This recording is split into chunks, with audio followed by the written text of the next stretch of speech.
Welcome to episode 57 of the Groupchat Wrestling Podcast.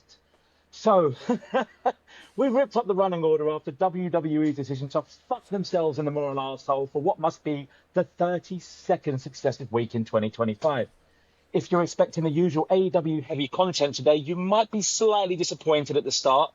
It would be remiss of us as world-class and reputable journalists not to cover what has been another absolute PR fuckfest from the WWE. That is, if you're someone with something even resembling a moral compass and not a lonely 49-year-old white man with resentment issues who has absolutely no issues with someone named no less than 44 times in an ongoing sex trafficking lawsuit returning to highlight your biggest show of the summer. Or, of course, your Raj Giri. So what the actual fuck? Like, I didn't watch the show, of course not. I saw a couple of highlights here and there. By all means, it seemed like they did what they don't usually do and exceeded a 5 out of 10 for their pay-per-view levels. So don't by any stretch think anyone thought it was amazing or the shows are memorable. But whatever you've done, what the fuck were they thinking bringing him back? That's the thing, mate. I genuinely don't think they were thinking. I don't think they give a fuck about like morality. They clearly have no conscience. They clearly have no moral compass. So they thought, yeah, all they care about is money. That's the only thing they care about. And Brock will make the money. As much as a piece of shit that he is, as much of a cunt that he is, as much of a cunt as the people who work for the company are, they will still try and make as much money as humanly possible because fuck morals. It's quite clear they don't give a fuck, isn't it? It's quite clear it's by design. It's by design now. They don't care. They've obviously decided who their target audience are. They decided what they want to go, the way they want to shift. They're looking at how they make money through the UFC and that being an extremely right-wing target audience. And rightly or wrongly, again, from a business point of view, I think this is the route they've decided to take. They don't care that they're alienating certain parts of the fan base. They will either think people are going to agree with their stances, as Trump got such a high vote count last time, or they're going to be maybe apolitical, and so they're not really going to give that much of a shit. And they've obviously decided that losing the certain chunks of fans that they're probably going to lose by doing this is worth it in the long run from them from a short-term business point of view. I think it's also part of the plan, though. I mean, like, if you look at the storylines, the way they're going, they're obviously building to Bill Cosby returning on Raw. So, like, I think they've probably got a few more of these things in the pipeline. You know, the Jimmy Savile Memorial Battle Royale is on the horizon as well here. There's a few of these things that they've got lined up, so it's all falling into place for them. The thing is, Lesnar is still named in this lawsuit. Nothing has changed. He was named in... Well, he wasn't named in the original lawsuit, but on the amended lawsuit that came after the DOJ were done with their investigation, and after the stay was removed, Lesnar was named and shamed. And, like, that should not escape people's minds. They are so many people on Twitter that I've seen saying some, quite frankly, outrightly disgusting things. Like, it has been, like, the epitome of bad. They're just disgusting, fucking horrible pieces of shit. They do not care. In fact, they're championing Lesnar. They're not just not caring. They're actually and not just them, but the WWE official accounts themselves. They've been pushing Lesnar merch like all morning. All their tweets from their official socials and their PR pieces that are how made up. How did you act when Lesnar come out? How good is it to see Lesnar? There's no like shame. They're not hiding from this. And, fucking Triple H, I'm sure one of you is going to say this, but I'm going to say it now. Triple H, whether it was John Cena's idea or not, I don't know what they're going to do now, because, like, John Cena won't be on Raw because he's still under that fucking bus. So, like, I don't know what they're going to do. It's fucking insane. And you got people now saying, like, rightly saying to Warner Brothers, if this is true, that fucking John Cena requested to work with Brock Lesnar, are you happy having a fella involved in your fucking DC universe, which is a big part of your fucking portfolio, requesting to work with someone who's named 40 times in a fucking sex trafficking lawsuit? It's insane. Andy, you just mentioned the key part right there about Cena being thrown under the bus. Because after SummerSlam, when Paul is out there in that panel, when they're asking about Lesnar, he basically said that it was Cena's idea to bring in Lesnar. Now, let's just say like that is true. I'm pretty sure Cena had those discussions with WWE, with TKO and Triple H. I'm not trying to defend John Cena one bit, but I'm pretty sure that John Cena I would hope wouldn't want it to get out there that it was his idea. Like, you're the fucking boss, Triple H. So to me, like, he did this purposely, putting John Cena's name out there, that he wanted to work with Lesnar for the reason that all the heat in his eyes would get transferred over to Cena. This is his decision. This is his retirement run. I mean, so that's what, like you said, they threw him under the fucking bus. But let's just talk. I said this in the group chat earlier, and I'm gonna say it right now. Like, you guys told me to save it, but I'm gonna bring it up now. So apparently Lesnar was cleared 4 weeks ago by WWE Legal. So 4 weeks ago, it was well known within the inner circle that he was coming back. So now you look at the decision by WWE to just cancel press conferences right then and there, because they knew that they were going to field questions on why Lesnar is back and his involvement. And you know what that such makes, a coincidence. You know what that makes Triple H? You know what that makes him, in my opinion? That makes cunt? him a cunt, yes, but the American version, can I use my American words? He's a fucking pussy, in my opinion. He's a pussy. He fucking sidestepped any questions, any heat that would have came his way, because I would assume all the reporters would have had, rightfully so, all the questions in their mind, like, why is Brock Lesnar back, and whose decision was it for him to bring it back? He sidestepped any accountability, any like I said, any heat that would have came towards his way, because not just that, they would have asked questions about his visit to the White House with Trump and everything like that. So he's a fucking coward. He's a fucking pussy. You are the man in charge. You are the man who runs the whole show. Sit your goofy ass down in that chair in front of that microphone and answer the questions like a fucking man, like the CEO that you are, like the head of creative that you are. You are the man that runs the whole show. He's a fucking coward. He sidestepped all the fucking heat, in my opinion. The thing is, as well, just really quickly, is like, if it was Cena, going back to the Cena thing, if it was Cena's idea, then fuck John Cena for asking for it. If it wasn't his idea, then fuck whoever decided to say, yeah, do you know what, this is a great idea. You know what Cena stands for, though. Cena doesn't give a shit. Like, he's coming out deep throating Vince still. He doesn't give a fuck. Yeah, let's not forget like everyone thought that John Cena's first heel turn was 4 months ago. It was fucking over a year ago when he came out in that interview and said, "Oh no, I still love Vince. We all make mistakes. It's fine. He's a good guy." It's like, really? Are you for fucking real? And let's also forget, fuck off to Turkey, you fucking invisible prick, and get your hair sorted. With Triple H is.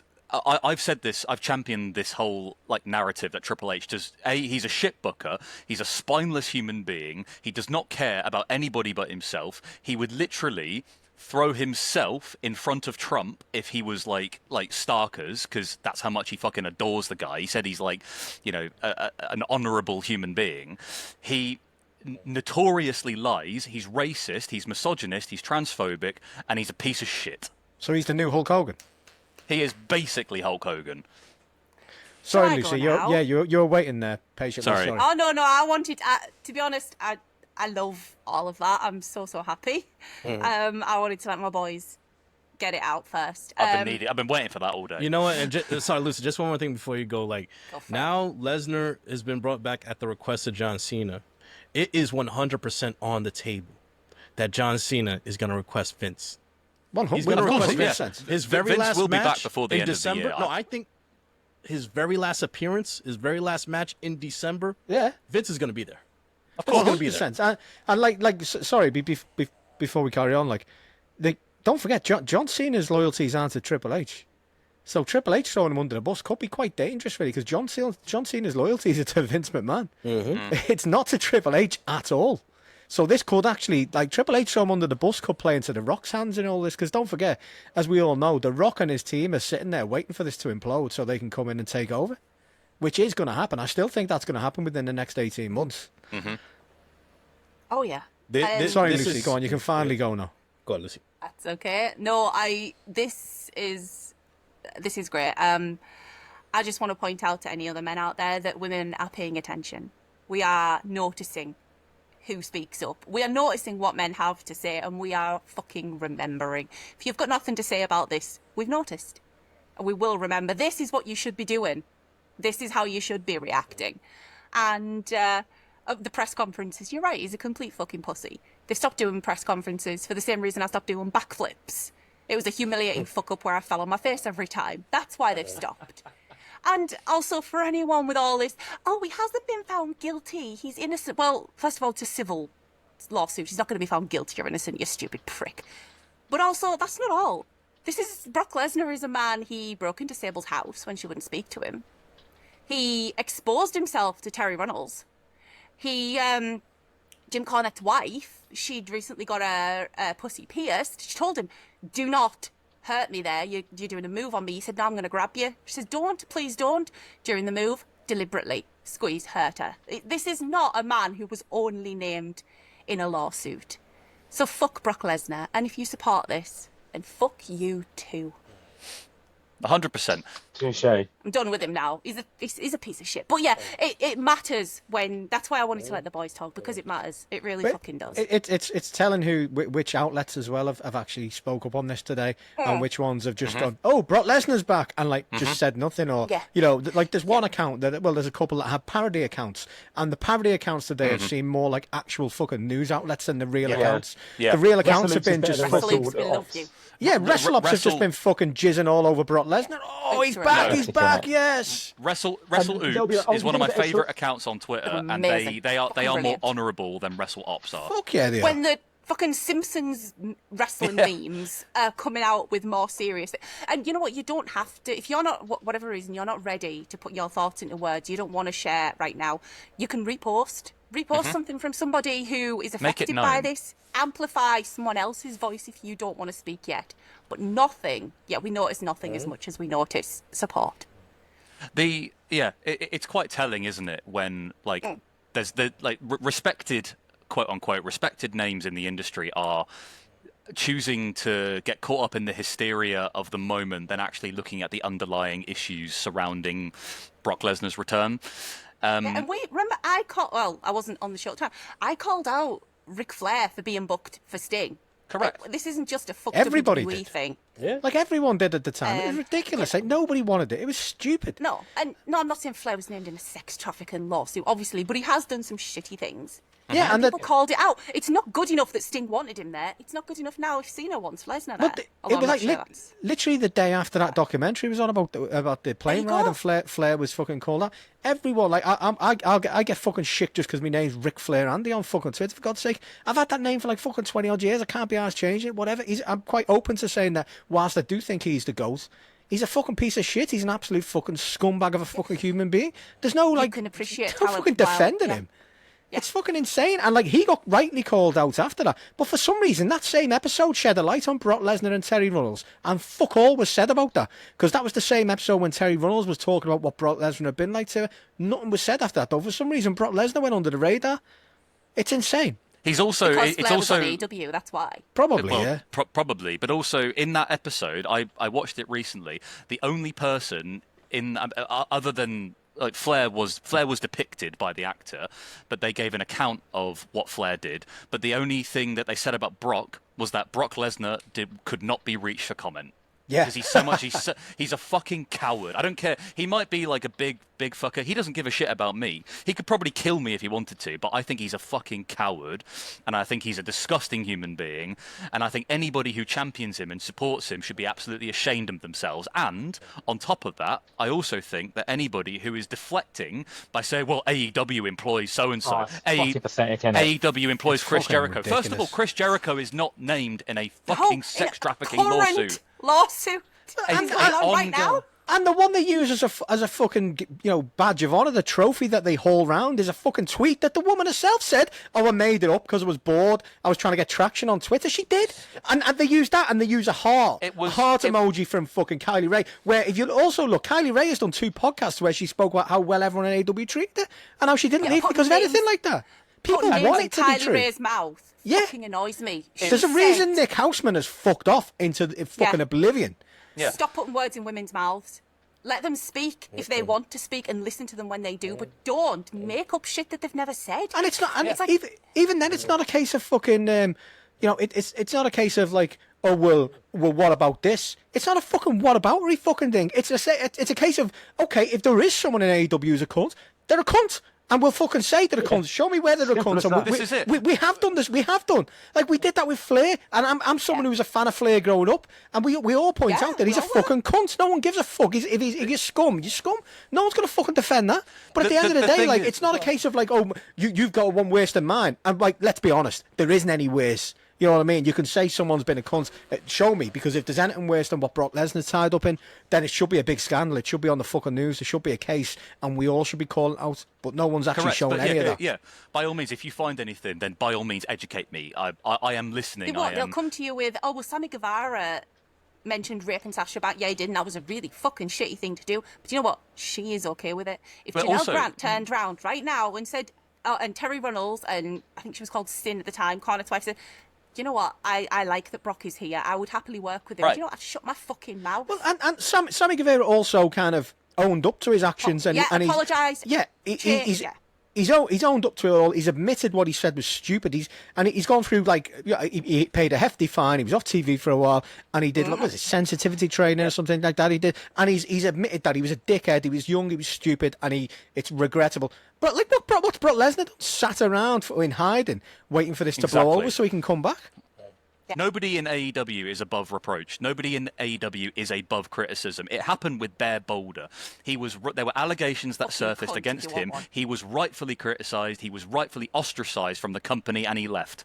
And as a result, that just goes to show you what happens. Like, we're not out here just saying AEW is like has a clean slate, because it has had pieces of shit in the past, like Jimmy Havoc, who have had allegations come out, and they have been rightfully removed from the industry. And I fucking hope he does not come back. And also he has, like, you know, he at the time he was very good friends with a lot of the high rated talent around the place, so he had the pull, and they booted him, which they should have done, and now he has been fucking pushed into oblivion.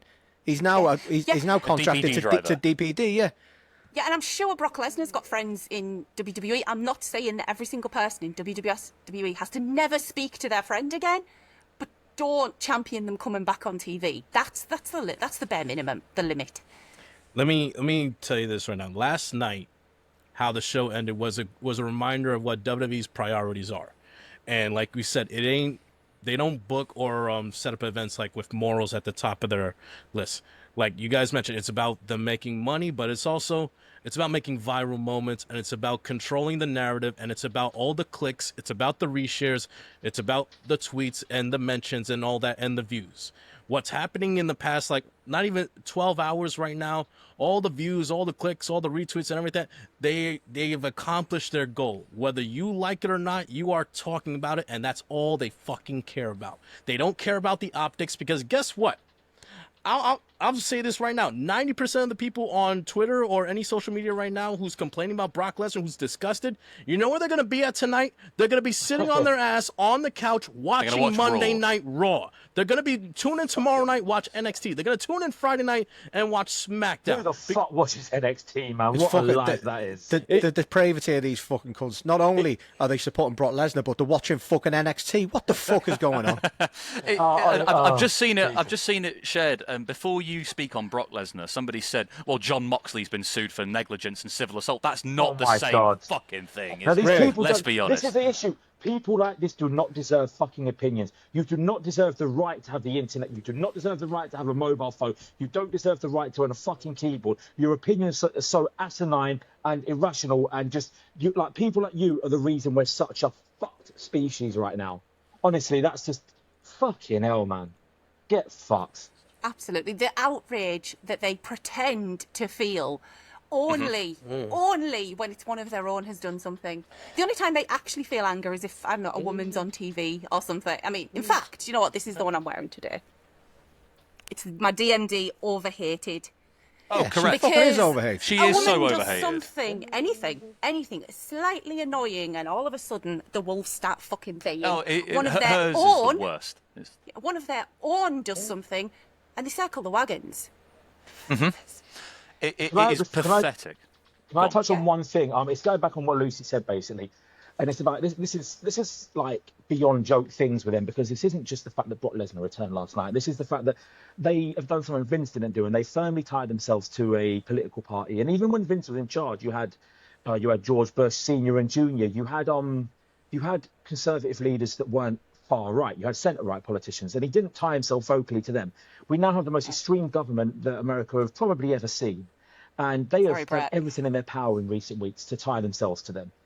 They've done it with Make America Fit Again, which they've had Michael Cole, who I know is definitely not cut like that, say it on numerous occasions, I was led to believe, on Twitter.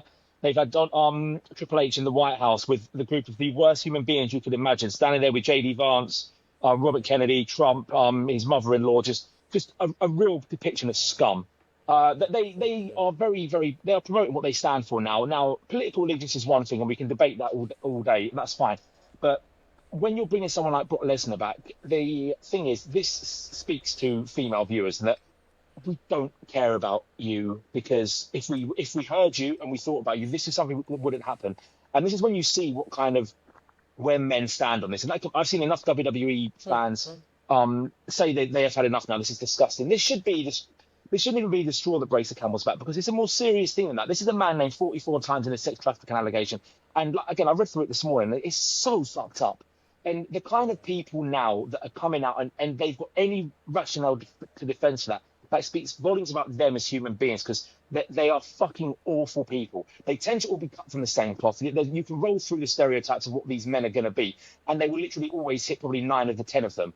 And yeah, if you are someone who's got any kind of defense, if you're throwing out Jericho's name, if you're saying he hasn't been charged, if you're saying like that drunk moron who used to own that shit website, oh, where's the crime? Like, you people are on the wrong side of history here. And I don't know when that will get exposed and whatnot, but from a standpoint as someone who has a functioning fucking brain, you are on the wrong side of history. You are the bad guys. And if you don't realise that, go fuck yourself. Well, it's like the people say, like, coming out with like, oh, he's not gay. Yeah, the case is still ongoing. So, like, the least you do is you don't have him on until the case is over. If you do want to bring him back, wait till the case is over. Oh, with their legal cleared that's not a gotcha. The stuff that's in there is fucked up. Some of it might not be a crime. 100%. Fucked up shit. Like, 100%. He's Lucy rattled through it. He is a disgusting human being. He is a cunt. He is a horrible human being. There's no two ways about that. Whether he's found guilty in this or not, which he probably won't be because of how fucked the American system is in the first place. When things seem pretty obvious, you don't get done in America. So I'm not going to hold my breath on that. It doesn't matter. On the moral side of things, that is a bad human being that you are going out and batting for in the name of a fucking TV show that you are so blinded by. And the fact that you're using that probably as a mask, that you're just a bitter old dude who's on his own and you don't really like women, and you see Brock Lesnar and you're someone you've got such low self-esteem. That's what inspires you. That's exactly it. They're using it as a way to own the feminist libtards or whatever it is they want to call us. Cry more. Cry. Are you triggered? Are you going to cry? Are you triggered? You got fucking Raj Giri. You got fucking Raj Giri crying this morning that he's going to switch to MAGA because of everyone complaining that Brock Lesnar's there. Like, dude, first off, what kind of a fucking like thin-skinned pussy do you have to be? He's a state. Do you know Go Away Heat? Jenny Ortega account, because she just killed him with kindness. She's very good. I would never want to argue with her because she's deadpan and destroys everyone. And she just made a tweet. He went back really aggressively at her, and then she just replied with her reply earlier on was just exceptional about this. Basically, you'll probably delete these tweets in the morning, and then you'll wake up and you'll try and convince yourself that everything's okay. In return, in relation to his obviously drink problem, because he obviously seems to have one. And yeah, he's just. Yeah, he's an arsehole. He's an arsehole. He did delete them as well, yeah. Delete them all. He's also... He does it every time. He's a piece of shit. Like, Raj Giri is one of the worst. He's also someone who, Sean Ross Sapp called out for basically paying him like a pittance wage. He doesn't give a fuck. He does not give a fuck about anybody else, and he'll take every chance in the book to dunk on AEW when they've done nothing wrong. AEW is just providing an alternative. It's just doing its own thing, and Raj Giri comes out, just tries to stir the pot, get his little group of followers like retweeting him and spewing some like little vitriol. Just fuck off, mate. Little picture on a plane. It was his first time on a plane. He cried because he has popped. I heard. Just fuck off into the sun. You know what I mean? This has got fuck all to do with AEW, though. Exactly. It's not a wrestling thing. You'd be the same if fucking Like, I'm trying to think of a TV show everyone would know. If fucking, like, I was going to say EastEnders. Probably, most people probably don't know what that is. I haven't watched I that for swear to God, years. this is about Terry fucking Nutkins, Andy. No, but I like it. The Really Wild Show would be the same if but it'd be the same if, like, you know, your favourite TV show suddenly brought fucking, well, the Cosbys. If the Cosbys started back up and Bill Cosby hobbled in with his fucking Rolf pills and Harris his fucking walks out. drinks for people. Yeah, it would, like, if you would be happy watching Bill Cosby day to day do what he was doing, knowing that he was a fucking serial rapist, then it's the same fucking thing. This just underscores why, the era of wrestling that we're in, when we do have AEW as an established second alternative for people, and TNA is very much in bed with the Federation, with the Fed, and like there's a few other promotions like scattered about. So the sad reality is, and we've spoken about this a lot, is about how a lot of wrestlers who are sort of coming through the ranks, through the indies, and sort of trying to make a name for themselves, a lot of them have grown up with WWE as just the only option. And they see that as the pinnacle. They see that as like the place to aim for. And it's sad when you look at the history of the company and when you look at how they've historically treated especially women, but especially like their employees, like how they've treated them over the years, but especially women. And fucking kids. Yeah, exactly. Well, not as I say, and fucking kids. I meant and kids, but and fucking kids actually works.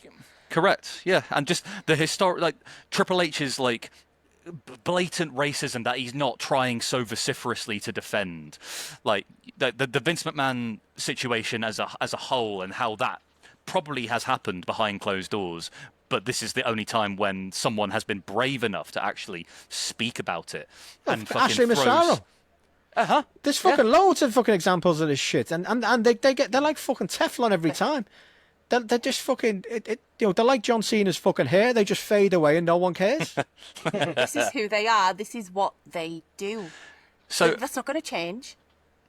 I mean, the thing is as well is because we've shouted about how, like, a good friend of the podcast, like Ben Bishop, who I love and I think is like a delightful human being. He's had a tryout with WWE, and on the one hand, I can't help but wish him the best, because he deserves to have a good payday and for his 100%. hard work to pay off, because he deserves it, because he's put the work in, he's put the hours in, he's put the miles in.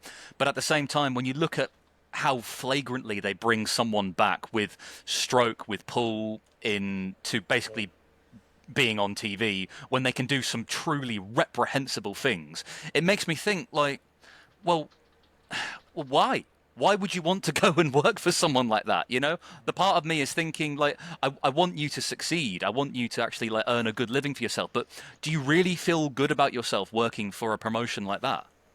I will never condemn someone for working for WWE. I have friends that work for Amazon. Hell, I'm an environmental scientist in real life, and I have friends that work for Monsanto. That is, people work where they're going to work. And if they're not the ones making the decisions, I'm not the one to call them out. However, once they start vocally defending the decisions, exactly. No, exactly. That's when I will jump in. And yeah, there Rupert are a lot of Murdoch was people my on boss the for 9 indies. years, for fuck's sake.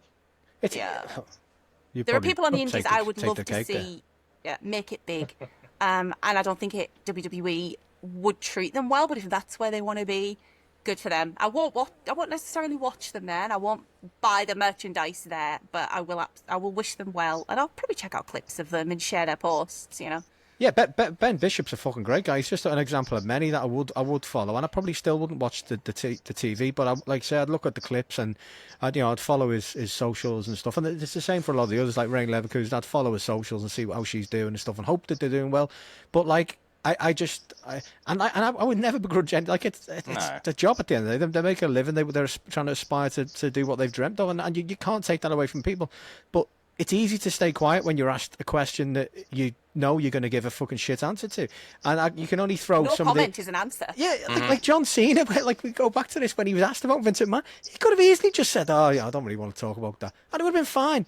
But to come out and defend him, Bryan Danielson did it for God's sake as well. He said a similar thing, in terms of, I'll always fucking, I'd be grateful to Vince and all this, and he didn't actually condemn it. And like fucking Mick Foley was another one. Mick Foley's a guy who generally, morally, it seems a very stand-up guy. But even he was one who was like, because of what they've done through the career, they probably attribute a lot to it to Vince, and they have some kind of misguided feeling that they owe him or something. I don't know. Like Bret Hart was one of the few who basically said, no, he's a piece of shit. I'd still love to drag him around the car park and beat the shit out of him, which is, fucking great. God, I adore he Bret probably Hart. thought we were talking about Goldberg. But like, And Bret signs off everyone, even do my both of beloved them. AEW. But like, fuck it, it's Bret. He can say what he likes. but it's like just you don't Vince, have to that answer. uppercut. You, Bret. You don't have to just fucking come out with an answer to please these people and stuff. You can just stay quiet. And I hope that when some of my favourites do end up in the WWE, and because I genuinely don't think these kind of scandals are going away, they're probably going to get better at cleaning them up. But the company, this has been the company for forever. I mean, the Ring Boy scandal still has had no fucking repercussions. Hopefully something happens, but very doubtful at the end of the day. It will still go on, and I just hope that when these people are asked, they say, "Oh, look, that's nonsense. I don't want to talk about that. That's not Absolutely. really." It's as simple just to That's say just- it's a come and legal work. issue. Yeah, that does not exactly. apply to the people at the top, though. The No, ones that exactly, I haven't yeah. read it, I can't comment. You do need to fucking answer. No, I'm Who's in just charge. I'm just Yeah. talking about the Oh, yeah. wrestlers, and you've got a lot of people, 100%. slagging certain WWE guys for not saying anything. And like, I think that's harsh. You can't slag them for not saying it. That it's the job, and yeah, a lot of them have probably earned more money than a lot of us will ever earn in our life. That's fair, but like, you can't really be angry at them for not coming out and getting themselves fired by coming out and slagging off their employer. Fair enough, That's not their job. They're not journalists. They're not critics. No. Exactly. They're just trying to work, and they're probably just putting their head down and thinking, God, whatever. I'd rather not think about that, and that's fair. But the people at the top who are asked questions and should be given answers don't, and they just go. So it's actually quite funny that like Triple H is asked a question and he just doesn't give an answer. But then they'll ask fucking John Cena or Mick Foley or someone, and they'll actually give an answer, and we're all like, John "Oh, Cena fuck, man." mishears what people are fucking chanting. You thick bastard.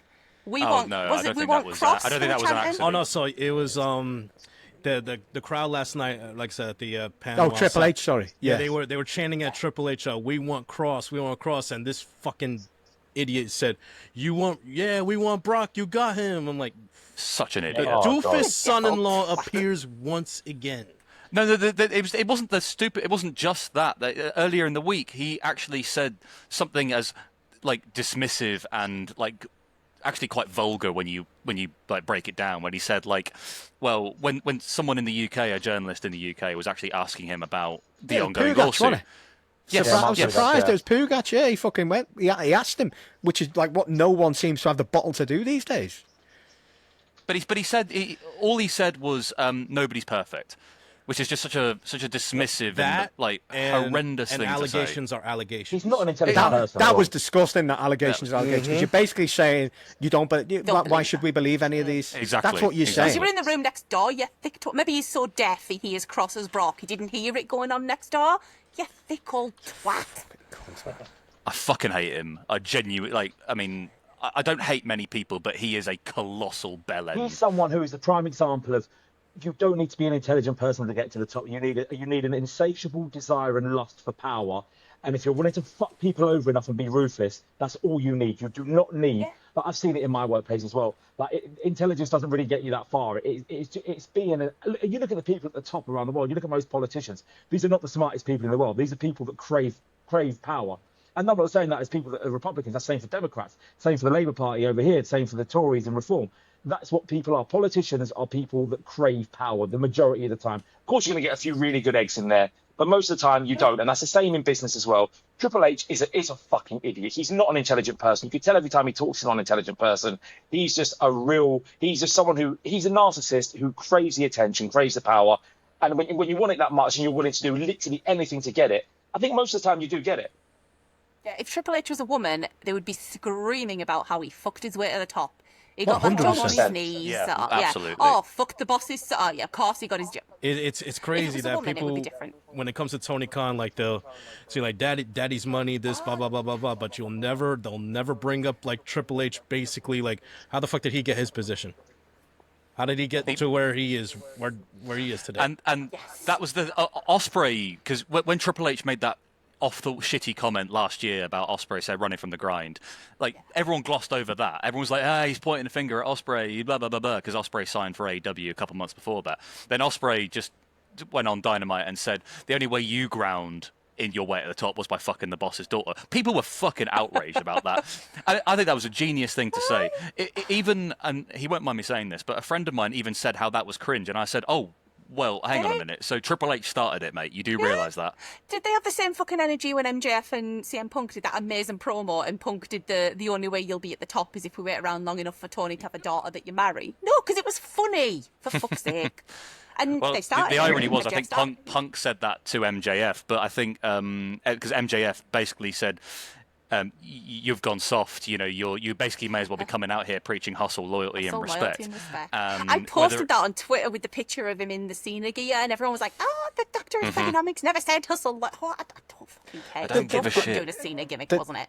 The thing is though, this like the Punk stuff ties in quite well to what we've just been saying, and like just don't say nothing. If you're going to come out and say all this fucking shit, then you can't complain when people bring it back. The Saudi stuff's a great example. He said all this fucking shit over the years. He's stepped out trying to defend everyone over the years, like all areas, and now he's looking like a cunt because he's going back on his tails between his legs and he's doing whatever the Fed and TKO tell him to do. All for a fucking fake main event, which he got this time again. Always the bridesmaid, aren't you? Aren't you, Phil? I think You'll get there one day. You'll get picked one day. The Brock Lesnar thing's mad though, because like they didn't even need to do it. Like, what benefit does Brock Lesnar add to that show apart from a moment at the end? No one gives a fuck. If it ends before that, it's fine. Like, there's no. Because I watched last night. I watched last night, and here's the thing. Sorry. For what you want to see about Cena's like. That's impressive. You're all right. I will say this: like the main event was good. I'll say that the match was, I think, good. And if they just ended right there for 2 nights, you could say it was a passable, okay night. Night 1 ended with the Seth Rollins cash in. Like, I know how you feel about cashes, but I just find it funny because it was Punk that cashed it dog on. shit. Yeah, it's dog shit, but it's funny. It's funny when it happens to Punk, so it's passable in my books. But like I said, the bit where Seth pushed the crutches. Yeah, I was like, I like this. Come on, Andy. I like this sassy bitch. Everybody knew though. Everyone knew it was happening. But you're buying and pretend you care. But then afterwards, you got fucking Becky Lynch on. Oh, don't believe everything you read. Well, that's actually what we read. Yeah. So I don't know what's your point. Don't believe what actually happened. This makes no sense. Don't buy into kayfabe. Yeah. But like I said, it would have been passable. And guess what? You get your viral moment right there with Cody winning, with Cena saying goodbye, final SummerSlam in his career. Passing the torch. He passed the torch to a 40-year-old. 40-year-old. Hey, you gotta push the young talent. You know that young 40-year-old talent. But like the torch is finally passed to a 40-year-old who's going to carry that company for another 3 years. And I am alone in this, but I like Cody a lot. I do, apart from the fact that he's a lying twat. Like, I do like Cody, but he can't help himself with his fucking bullshit. Like, but, whatever. I mean, they sent out this week earlier anyway, didn't they? They knew this was happening, so they sent Cody out to try and bury AEW on the podcast circuits and that again. Like, fucking more bullshit from fucking Cody this week. I don't blame him for that. If I worked for WWE, I would want to talk about AEW as well. It's the most interesting thing in wrestling. I wouldn't want to talk about the fucking Fed. That's all they do. Whenever there's a big event on, all they do is talk about AEW. That's true. That is true. Which is funny. Yeah, you've got a big match. So, what do you think about AEW? Which is funny because when you think that they were bitching and moaning, complaining like, oh, why can't AEW stop talking about WWE on their television? When they finally fucking stopped talking about WWE, they finally stopped mentioning them on air. Now it's reversed. WWE can't shut the fuck up about AEW. Punk could not shut the fuck up about in his promos with the shots about AEW. And you have the week before WrestleMania, now the week up to SummerSlam, where they should be talking about the biggest events of the year. No, they're talking about the former place of employment. I'm like, why are you giving all that time and energy to your competitor? Anyway, you know what? Fuck the Fed bullshit right now. Fuck the Brock stuff. Let's talk about happier and better things going on in the world of professional wrestling, and that is this past week's Dynamite and Collision. I don't know about you guys, but I think back-to-back nights, I think they may have had... They put on great television. I think it was all-around success both nights. I think they knocked it out of the park both ways. So let's start with Dynamite. Arguably their best, like like the two, I don't think they've ever had a week when both shows have been that good. I'd say that the floor for both, from anyone who actually watched shows, would say probably an 8.5 out of 10 for both. I think Collision edged it. I don't think they've had a week when they've had two shows that have been of that higher standard. I'm not saying it was either the best Dynamite or the best Collision ever, but I'd say in the 2 years they've been in existence together, yeah, their best aggregate score, I'd say. Yeah, it's one. Go on. Sorry, no, I just wanted to get this in before any of you did it, because I know every single one of you wants to say this. Can we just all send our best wishes to Dustin Rhodes in the hospital? Hopefully he's good in that hospital. Hopefully he gets some good treatment in the hospital, and hopefully he comes out in great condition and alive from the hospital. I hope he thanks the hospital workers. But, You know, I fucking love Dustin Rhodes, so I'm going to be sincere and say that I hope he's okay. It was probably... I do, but the hospital comment was just fucking That's true, brain that was dead. funny. So. Yeah. Although I cannot look at what the kayfabe injured him, that screwdriver bit, I still haven't been able to open my eyes and was watch fucking it. wild. I know logically it's, you know, he hasn't actually stabbed fucking- through it his was knee. a joke. It was But good. It was a still great match, though. Wobbly for it. It was probably Dustin's was. best match that I've seen since the Cody one, I think. Yeah. I prefer it to it. I thought the Cody one was a bit tedious. I think this was better. Oh, I no, loved love it. the I don't think it's past the Cody one, but it's close for me. He's had a couple of really good matches. I know there's someone on this panel that doesn't really think he's that good, but he's had a couple of really good matches over the years. Like it's in between some of the other stuff. It's It's kind kinda of crazy. Nasty. That bit where he put it the did get drum nasty. pins down the pants. Well, I was gonna yeah. say, like, you know what? That was amazing. Poor It's Takeshita. crazy, like for watching his wrestling as long as we have. Like, you think that you've seen everything that there is to see in professional wrestling, especially like with AEW, like in these hardcore matches, Texas Death or whatever. But then we get to that one spot where Dustin sets up Kyle, you know, for his usual like punt in between the uprights. But no, that wasn't enough. He gets the tacks and opens up Kyle's trousers and pours the tacks in there. And I think I tweeted the next day, like, if you're having a terrible day, just remember that Kyle took a kick in between the uprights with a bag of thumbtacks down there, and it's like, True. It could always be worse. You Jesus could always Christ. have thumbtacks in your knickers like Kyle Fletcher. But it's funny you say that though. Like we see that we think we've seen everything until they throw something else out there. But that was the same when Chris Statlander did the splits on the thumbtacks. So That I've never was seen that funny. before. That was less But I thought it amazing. was hilarious. No, that was disgraceful, It's- terrible, but the Kyle I'd like- Fletcher bit was hilarious. Well, and on Dustin, I know it's my fault we've kind of ran straight to this, but on the Dustin thing, like that guy when he gets his retirement moment from AEW, they should give him a full-on fucking Sting level fucking retirement, you know, build up to something good and kind of have him finish on a high, because a hell of a career. I mean, people forget how good he was in WCW before. It came He out went to his WWE and music, went- didn't he, as well? Yeah, that was fucking brilliant. That. I don't know. I didn't expect him to get No. the rights to that. That was fucking incredible. Everybody loved Goldust. I mean, I personally like him now more than I ever have, but Goldust was amazing. Like, absolutely spectacular and groundbreaking as well.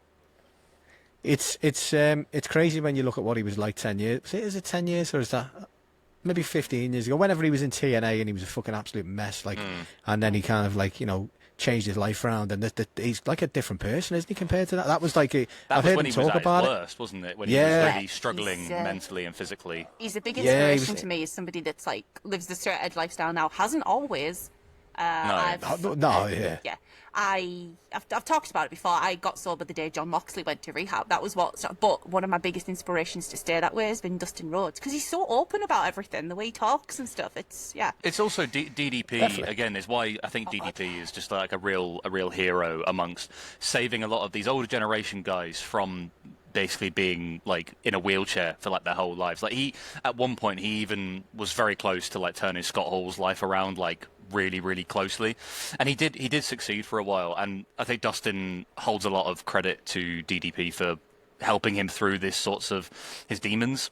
Jake the Snake is a perfect example how he was really almost on death's door, and then Dallas really kind of helped him push through, and now Jake's like doing better than he has been in a long time. Like nobody, I think he wouldn't mind me saying, like nobody expected Jake the Snake to be this far in life, considering the lifestyle that he had. But now he is, and it's largely thanks to Dallas. I've never got to meet him. I did see him at a panel once at Comic-Con. They were doing a panel in the ring where he was calling out the best cutters in the world.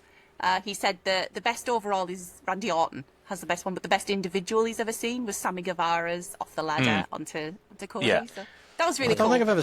I didn't get to I meet don't think him I've ever though. seen Randy Orton's. I don't think I'm I've seen usually a asleep by the time he hits one of them things. Poor Andy. It takes a while. It takes a while for him to get there. Yeah, I don't mind the slower pace, methodical wrestling. But you know, pace is just good when the wrestlers are good and they can tell a good story. Like it's fucking slow pace negative. is good when they're good. But Randy Orton is a mundane wrestler. He really has con people. He's not very good. He's really boring.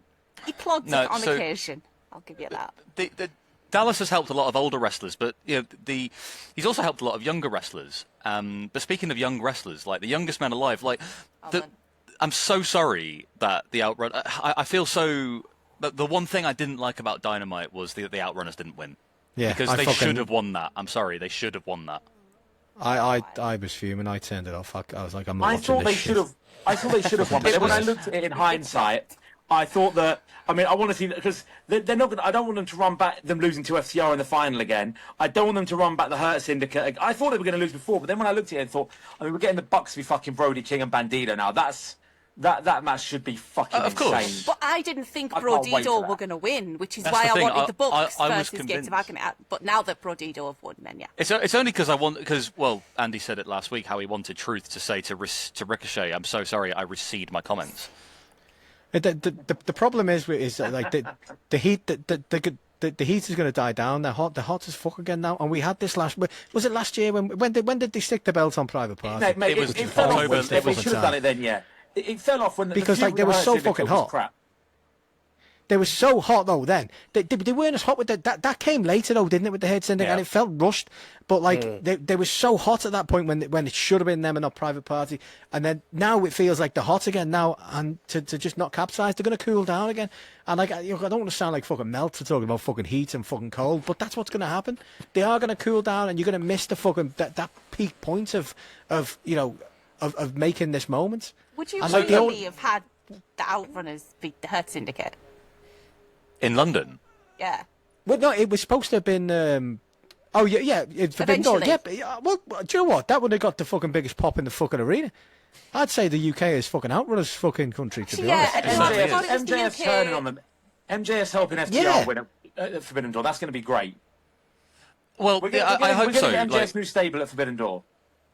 I'm Do still you reckon? praying that we don't. I'm still praying I think this should be a swerve because it's so quick to split them up now. It feels like you've spent like a year building them up only to don't just believe it. rip them apart for no reason. No. We still need to find out what was in his contract. Do you remember when he signed that Yeah, contract? yeah, with and he Mark said, Sterling, yeah. and he said, I am now the, and then he got interrupted. I So thought we he was never gonna say, found "I'm out now what he boss is. of I the think book." that's what it is. I think he's the fucking owner of the Hurt Syndicate now, and I think they can't throw him out. I think it's going to be a case of you can't fucking throw me out. this is the This thing. is my fucking thing. MJF and Mark Sterling had looks on their faces that said, "We've got something. Something. We've got them where we want them." So MVP the won. Hurt Don't bring Mark Syndicate might be Sterling in for trying. that nothing. Nah. I'm not buying it. Did you I'm see not his thing, being by the told. way? Did you see his video, by the way? Mark Yeah. Sterling's video with the Cordona court case. Oh, it's yes. amazing. It's so good. If you haven't seen it, watch it. Yeah. Mark Sterling is a fucking genius, man. But anyway, yeah, you don't bring Mark Sterling in just for a clean cut contract signing that has no kind of So- shenanigans going on. It's fucking definitely. So I think that should happen. I think he should stay with them for a bit longer. And I'm praying now we eventually, after Forbidden Door, get the Outrunners and Mark Briscoe against MJF and the Hurt Syndicate. Because I'd love as that. we said, Mark Briscoe can take him to his chicken farm. They can do the Rocky training drills. Mark Briscoe knows how to beat FTR. He can help these lads And train. he's copying Hangman. He's going to burn that chicken farm to the ground. It's going to be feathers Oh, God, everywhere. no. It's going to be a... Not happen. No. But we're in No. agreement that we don't believe. Lava Brett, chicken. are you in agreement? We don't believe that MJF is actually getting kicked out. It's a swerve. No. Way, We're It's not too agreeing. soon. He'd be like, Way "You too can't soon. throw me out." He can't. He has to say that. Unless it's a massive fucking pivot and they have like changed the fucking story they were going with, because this feels like it's like, yeah, we've got a story. Oh fuck, let's just quickly just change this. Like this feels like an actual pivot, not the fake one that the Derby believers think happened. Yeah. This feels like an actual one that is like, if it's not a swerve, it's something they've changed, because you don't build that story so slow like this only to then be like, okay, it's done, see ya. It's crazy, you know. We talk about how Hangman is the main character of AEW, but how many storylines is MJF involved with? Not just in AEW, but you could like span it across like to MLW. Obviously, you have the stuff with like him and Hangman. Like Hangman's trying to go, he's trying to go like MJF to use the contract. Like, you want to fight me? Like, use your contract. Like, go ahead. If not, beat Briscoe first, and then I'll challenge you. He's trying to goad him in, and then you have the stuff with the Hurt Syndicate, and then in MLW, it's going to lead to an eventual collision with him and Mystical, I assume, at the anniversary 92 show next month. Like, I know, like I said, Hangman's the main character, but what the fuck? Like, MJF might be the best supporting character in all of professional wrestling right now. He's the antagonist of professional wrestling right now. He really All is. I care about is that cat, though, right now. I'm sorry. Can we see the cat? Sorry, yeah, Luna's a bit. No, he... MJF has got. Someone said it. It was a really great tweet. It said like he's got a pirate. He's won a title in CMLL now. He beat Averno, and he's got now as Zankaden Jr., who's a pirate character coming after him. He's got a pirate, a cowboy, a luchador, and a chicken farmer coming after him. Chicken farmer, Yeah, MJF actually reposted me. I'm trying to find it. Carry on. Well, while you're trying to find that, whilst we're talking about the youngest men alive who should be tag champs, and the one thing in wrestling that makes me smile whenever on TV, we should say hello to Ringo, Truth's new cat, while we have cats in the night, because he put a picture of his cat on. His cat's absolutely gorgeous. Yes. Hello, Ringo. Oh my God. Hello, Luna says hello. I already replied to him with a picture of my other cat, Noosa, because she's the same breed as Ringo. She looks like the same breed, but yeah, no. Luna, wave then. Yeah, Truth. Tell Ringo I said he'll know what it means. Yeah, get Ringo some dreamies. Yeah. He'll be off his sure. tits. He'll get it. He'll know. It's an enjoy. Like crack. So speaking of the Outrunners, we do have some questions that I'm going to throw in sort of whilst we're talking. One's from Rich, who is a lovely guy. Got a lot of time for Rich. He's such a good bloke. So he questions Tony Khan not booking the Outrunners to beat the Young Bucks. So I would agree.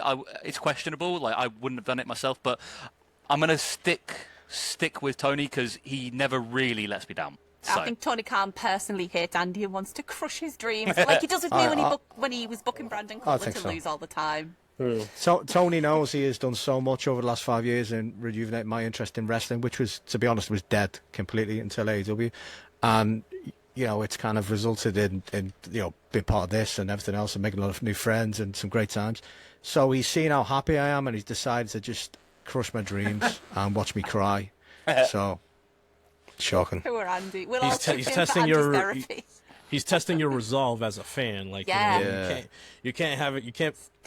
Life as a wrestling fan can't be the yellow brick road all the time. No, you got to veer off here. Into the. I'm sure there's a reason. I feel like those Derby fans who were convinced Derby was winning for 7 months, even though he wasn't on TV. I'm a fucking Brandon Cutler fan, Andy. You know nothing.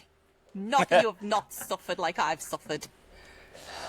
But Danny's favourite's the fucking world champion, Bandito. Oh, mate. So that's a perfect seg into this question from Griteo.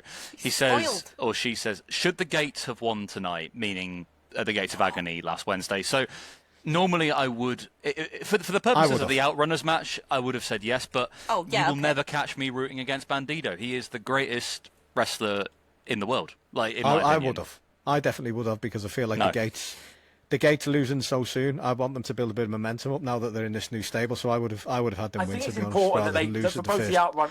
Outrunners and Gates of Agony are in a position now where they feel that they're in really good positions. The Gates of Agony are getting the most exposure they've got. They're very entertaining. They're good on TV. I'm enjoying seeing them. They've got the look. They look great. They've lost that match, fine, but it's important now that they keep doing stuff with them. That Ricochet feels that they've called him off a little bit. And the same with the Outrunners. Like the Outrunners again, like, it felt that the moment had gone when they lost to the Hurt Syndicate, because it was a bad match, it was a bad feud, and they've bounced back with a couple of banging matches, and they're as over as they were last year. It's important now that there's something in place to keep two tag teams that are experiencing career highs at the moment, and it's important to capitalise on that and make sure you're doing stuff with them. I don't know what that is, but I'm not paid big bucks to make those decisions, because we know how hard airtime comes by in AEW sometimes. But I want to see them both on Dynamite or Collision picking up a win this week. It's not just the tag teams. You made a good point there on Ricochet as well. Like, he's cooled down a bit. When you think about how like the heat Ricochet had at one point, last like three weeks or so, feels like he's kind of really cooled down. So I would love to see something for Ricochet to stick his teeth in. Look, it's a huge roster, isn't it? So it's hard to get everyone on TV, but I'd love to see Ricochet get stuck into something. Maybe Ricochet goes after Swerve if he takes the title off a card or something. I don't know, but I'd like to see something for Ricochet. Give me Ricochet Robbie X, by the way, for Forbidden Door. Fuck yes. Ricochet, Robbie God, X would fix my life. But Absolutely. AEW does seem to have wrestlers work almost in seasons. It's the way they always do it. They'll come in, they'll do something, they'll cool them off, bring them back.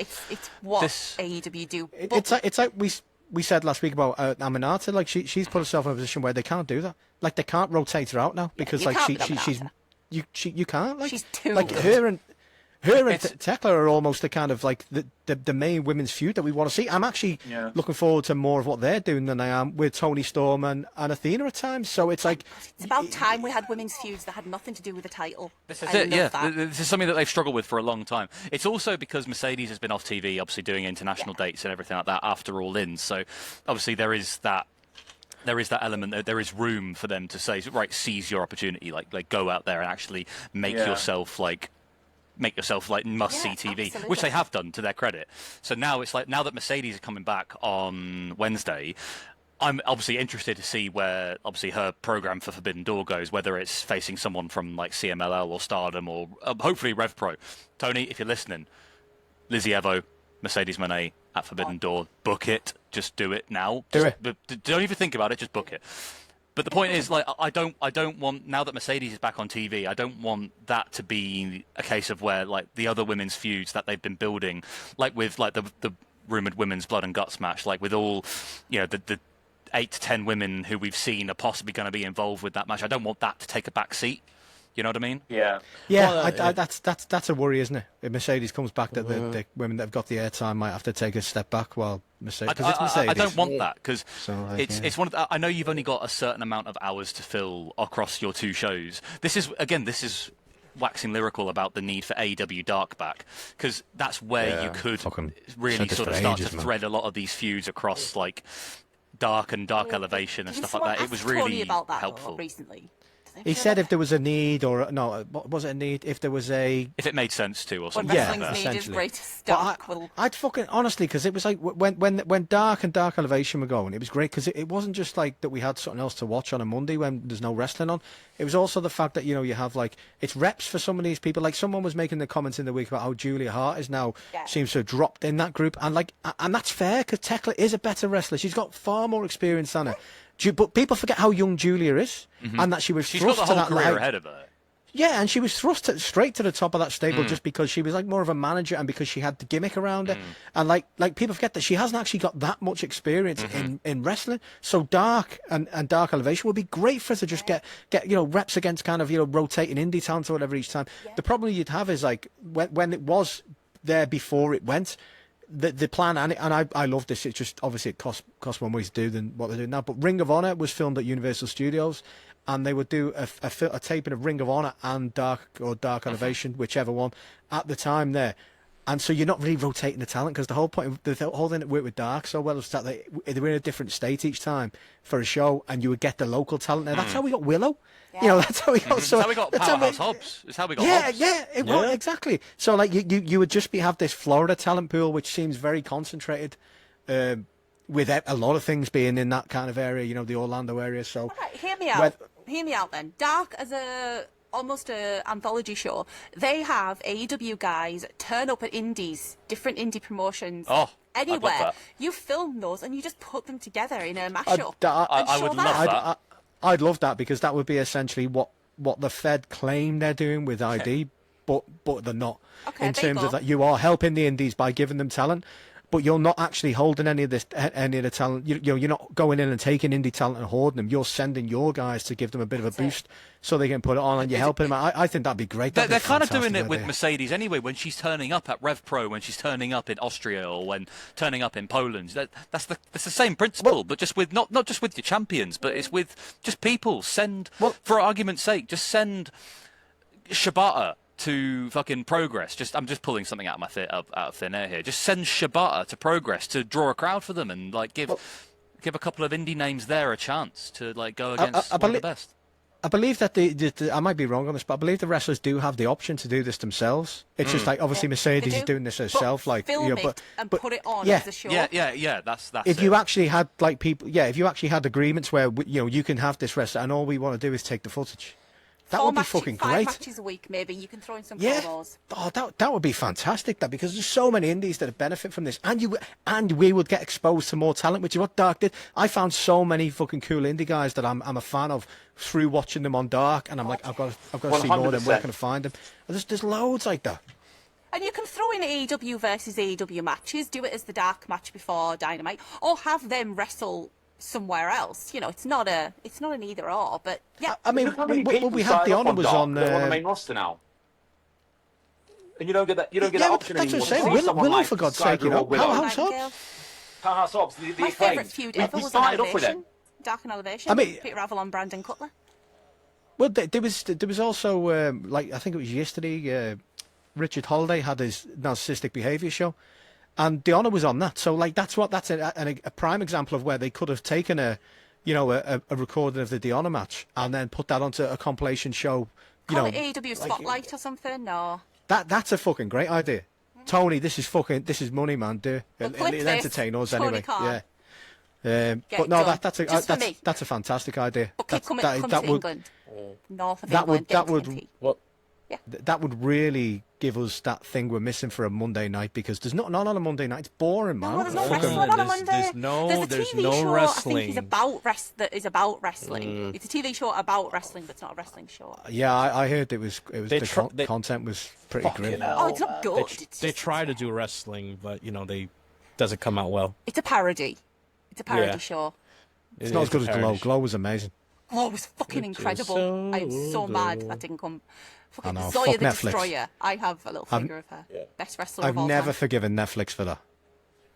So I was gonna say, like, I think after we were talking about Queen Amidon and Tekla, like, I think, I don't know, are we all in agreement that they're definitely going in the direction of a women's blood and guts match? Like, it has to be right there. But oh my god, I gotta go back and look at it again. Like, we gotta see the freeze frame of Ty Mello in the ring with the pipe. Like, the look on her face, like she looks like fucking, like she's gonna kill someone, just like so fucking dement. Like, Can I quickly say, Ty is nasty. it's Andy, you said very quickly that you never forgive Netflix for cancelling Glow. There's one other show they could cancel that would make me forgive them. If they can't, they've gone out. be? What would the show be, I Wrestling wonder? Mark. They've gone out in January, haven't they? On WWE. Yeah, they have. They've gone out in January, and Is that a year already? been a year in January. Yeah. January will be a year, yeah.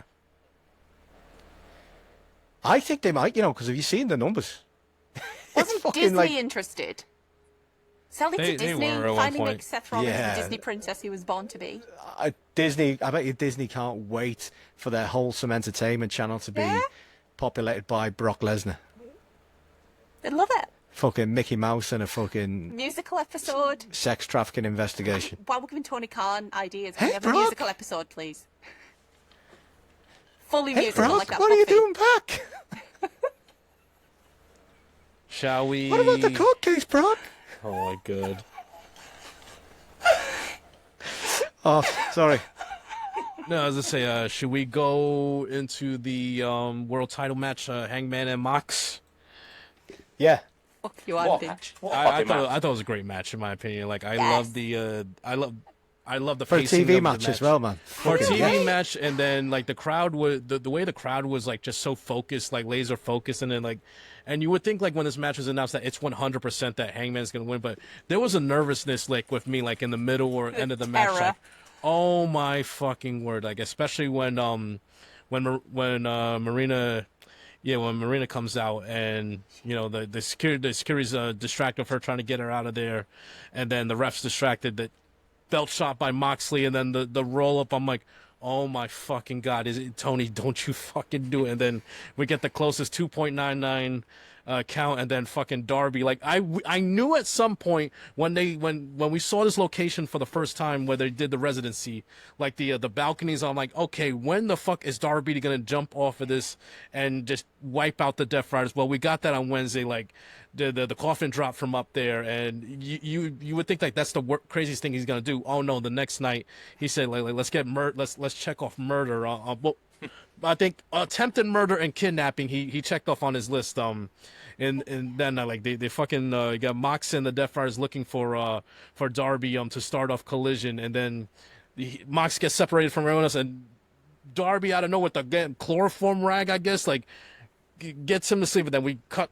They're outside on some balcony by the train station, like right there. Like, I mean, shit. Another 5 seconds, Darby probably throws him over, and then that's the end of Mox. But of course, security was right there. This is what they're doing at the start right now. Where the fuck are they gonna go from this? Like with Darby trying to end the Death Riders.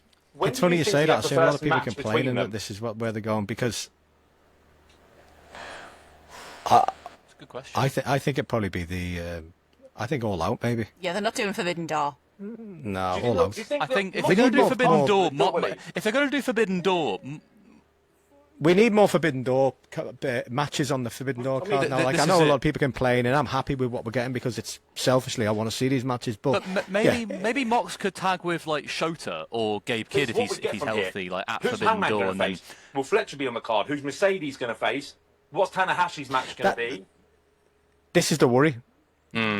This is the worry for me. I mean, I do think Mercedes could face anybody because Mercedes, and that's the situation. Hangman, that's a worry because, like, I think he might end up in a multi-man match because Hangman isn't going to defend that. He's not defending that title. Because if he is, no one's taking it. If he is going to defend it, it's going to be against like And who someone would the like match be against? Tanahashi, for example. Who is a good opponent? Where we know he's not going Who's to an win. exciting opponent for him right now? You're asking about potential matches for Forbidden Door. I mean, I figured maybe for Kyle, like I think that'd be a good shout for a multi-man match right there. You know, you could have like one from each brand. Obviously, Kyle, AEW, get El Phantasmo there from New Japan there, and then you could get maybe like Mascara Dorada from CMLL. Nice little triple threat match And Robbie for X. the. I think it has Robbie to. X from Rev Pro, like a 4-way for the TNT title. I think that'd be a banger right there. Yeah, that'd be wicked. I agree. I think, but the thing is, there's so many ways you can go with it. Considering that it's in the UK, right, and that throws a curveball. So you would assume that some people from Rev Pro and like the indie scene, like in the UK, are gonna be sort of thrown into the mix because Rev Pro doesn't have like, I guess it doesn't really have like die-hard like contracted guys. Like they're all just indie talent. They work across all sorts. No, there's some talent you never see crossover, but for whatever Of course, reason. yeah, but it's not a big conspiracy. Yeah, it's nothing. It's nothing like WWE They still and do AEW. other indie shows. Yeah. Like you don't see say Tate Mayfair's turning up at Rev Pro, but you do see him at TNT or Yeah, you same see like side Michael. Miller. Yeah, you see You like see him at Michael UPW. Oku turning up at both Rev Pro and Progress and a few others, Yeah, TNT Luke as well. Jacobs walk out with the title, even though they Exactly. didn't know I he think was that- going to do that, according to. I think that's a Rev Pro thing. To be honest, I think he just doesn't seem to like booking certain people who are prominent in other promotions. Which fair enough. Yeah, if he wants to create it his is, own but- universe with stories. Because you But I bring in think- someone like that, they've got stories with people who are already there, and Yeah, the one person who we can safely assume is on the Forbidden Door card, who's from like the British scene, is Michael Oku because he's been on Ring of Honor quite recently. He's got a match tailor-made for him waiting. I don't know whether it'll be at Forbidden Door in Will Ospreay, but he could do something. He could do like the Max Caster Open Challenge. The card is too open to really make an accurate prediction yet. I asked him this in the pub, and he just laughed at me, and I said, "Tony Khan loves you," and he just laughed. He went, "Yeah, he does." And I said, "So like what?" And he just went, and he just wouldn't let anything. But he has to be on the card. Yeah, Give me Michael Oku, Will Ospreay. Fuck it. Like Will Ospreay was after that a couple of months ago, wasn't he? Just give us that. if Doesn't matter. Doesn't have not, to be for a belt. Just give Yeah. it. if not, you've got Forbidden the Door. ultimate Forbidden Door guy in Takeshita, who is signed true. with DDT, New New Japan, Japan. CMLL, probably he's working with everything. He's signed with everybody. He's been He's in signed Progress everywhere. before. He's signed to Send 30 him- companies. You could send him after Hangman if you wanted. If he wins the G1, if he comes out or does well in I'd the take G1, that. give him to Hangman. If not, fuck it, give me him and Michael Oku, just because I personally want to see it, Tony. Well, no other hold reason up. needed. Why, if Takeshita wins the G1, crazy idea. Takeshita versus Zack Sabre for the IWGP Heavyweight title. If he cashes it in London, if he says, because Zach cashed it in last year, Cashed he in early cashed to it in bring it early, back. not cashed it in. Like, I hate But, yeah, cash-ins. he uses- Zach won his opportunity, and he says, "No, I want to fight you, so I can go into London, or I go into the Rev Pro show Brought it as the home. champion." So he called his shot and he won it. And I would love to see Takeshita say, if he wins the G1, just say, right, Zach, I want to embarrass you on your own turf. I'm going to beat you in London for the IWGP title. I suggested this a couple of months ago before he was back, and I'm still gonna hope that this happens, and I still think it might happen. Bryan Danielson, Zack Sabre Jr., Forbidden Door, neutral ground, kind of like technically in terms of promotions. That's only because that's what they asked for. That's what they both said, wasn't it? Before Bryan Danielson had his career ended by a plastic bag, that's what they both said. Three falls for me. Yeah, but anything like that. Yeah, they both said, let's do it again on neutral ground. It was A submission 1-1. match. And regardless of what condition they're in, this would be they'd get a fucking incredible match, because don't forget, Bryan Danielson was the last one when he had a broken arm. With Okada, and he fucking wrestled him. He still, Was that not Okada? it was a wrist. It was like a wrist injury or something. The wrist broke his arm, arm, yeah. Against Okada, Forearm, yeah. That's right, yeah. Yeah, that was it. So, like, he could have a great match with anybody. He You could. could have a great match with any of us. You could wrestle That's Kermit the saying fucking something. Frog and he'd have a 5-star banger. Yeah. So, going back to Takeshita, the Callis family, we do have a couple of questions from the Discord. One is from Dunner, Dunner 3. Top fella, by the way, love that guy. Would love to hear a discussion on the possibility of Don Callis doing his own belt collector angle. Now, I've said this a couple of times about how Don Callis family members could pop up in different promotions and win titles. Like what? So Fletcher's now got the TNT title. Takeshita could possibly win the G1 and, by extension, the IWGP title. Josh Alexander's the MLP champion. Hechicero could very well be the Ring of Honor champion. I don't know. So how do we feel about a possible belt collector angle with Don Callis as the mouthpiece? I wouldn't mind that. I'll take I'd that. love it. Yeah. You think Don Callis is like a shit talker, or like just and so full Okada's of got himself the now? unified, and he's got both the belts as well. That'd be godly, in my opinion. Like if they start going to other independent promotions, you already have your top 3 dogs, like you said, in Okada, Takeshita, and Kyle Fletcher. Then, like I said, you could maybe get Trent and Rocky Romero go win the tag team belts at another promotion. The CMLL titles. CMLL titles, Send or Rocky Romero Lance, over here, please. TNT is right there. Send Josh Alexander to TNT. He's the MLP heavyweight champion, I believe. But even so, the point still stands. Like Hechicero, come over here and win the Rev Have Pro someone heavyweight against Darwin title. Mania. Let's go. That's what we want. I was Someone thinking against for the Darwin Ignition Mania. title, but okay. He'd have to take it from Tate first. Darwin Mania needs to run wild. We will save that for the other indie special. But yeah, so Donna 3, yes, question, absolutely, I'd love to see it. I haven't considered it, but yes. Darwin Mania is everywhere. There's not saving it for anything. It's every day. Andy, it's getting sad. You're And doing Aaron too much. also You're asks... like me now with Brandon. I'm not that bad. Aaron, good friend of the pod, also asks, should Kyle bring back open challenges, and who should he challenge Yes. at Forbidden Door? So Anyone, yes. just have him on TV every week, defending the title, proving that he's the best in the world, and elevate the TNT title, because that's what he needs to do now. Because the I think TNT it's fell off a great. cliff after Christian lost it, after Copeland lost it, sorry, and then now we need to bring it back to the level that it was. The TNT should be a TV title. It should, but I don't usually like heels doing open challenges. To me, a heel It feels defends very when he has counter, to. Yeah. isn't it? Yeah, That's a baby face move. That's what Copeland did it. You know, like which was Yeah, the that Copeland made his thing. TNT run good. I mean, he unless could you're do Max it on- Caster, in which case, He could do it. whatever. He can do it. He could do it and win through nefarious means every time or whatever. Or you know, I don't know. I just feel like the TNT.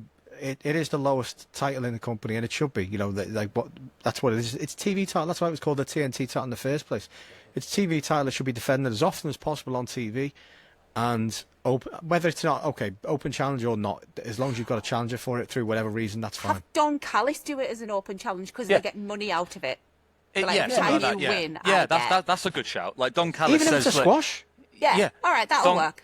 just Even have if Don Don Callis says, "I'll say- pick your opponent, Peter Avalon." There we go. Yeah. I'll pick your opponent. Fucking, you know. I'm Say trying it, to- Andy. Say it. Well, no, I wasn't going to say Brandon Cutler. I was going to say Max Caster, and then Max Caster wins, and Yeah, I was all gonna say- rejoice. I wasn't gonna say Brandon Cutler. I was gonna say Landon Butler. Landon Butler. I'll take him. I'll take anything. JD Drake. Imagine Callis just coming out and basically say, "Look, I have 10 grand here, as well as if you beat Kyle Fletcher, not only will you get the TNT title, but you'll get 10 grand."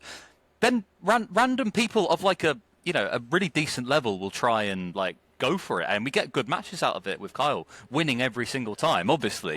But what about when, like, 1 week Hangman goes, well, I like fucking money. Well, you know. And one does, Claudio, the very first challenger needs to be Sammy Guevara.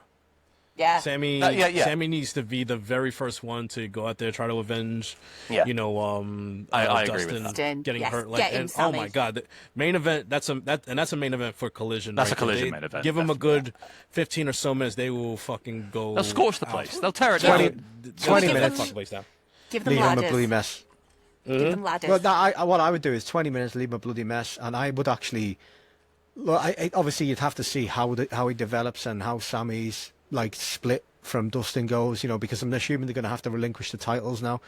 I would see how Sammy's singles career progresses, and I would actually love Sammy to be the one that eventually does take it from him in 4 months' time, 3 months' time, or whatever, and in a ladder match. I got a different name. I hear you, and I would be there with you. But there's one guy who's been on TV like the past few months, but yet just hasn't gone over the hump yet, gotten the big victory yet. I say, Let's few months' go, time, Max! You're the best No. wrestler alive. Nah, you could build it up to full gear. Good 4 months from now, AR Fox. I say AR Fox and That's a Kyle good shout. would put on a great. And like, if somebody needs to break through and finally get the big one in AEW, like AR Fox is a fucking pleasure to watch on AEW. Like whatever they ask him he's to fantastic, do, isn't he? singles, tags, trios. I mean, well now I think he's in a trio now with Jet Speed. I think they finished that on Collision. Yeah. He came out with this. Either member of Jet Speed could do it for So- me as well. so- I I- would love Mike Bailey with a title. Yeah, absolutely. I'm going to throw another name in the hat, and this kind of ties in with Amplified Smark. I got your name right there, pal. I'm sorry for butchering it last week. Yeah, sorry, Snark. But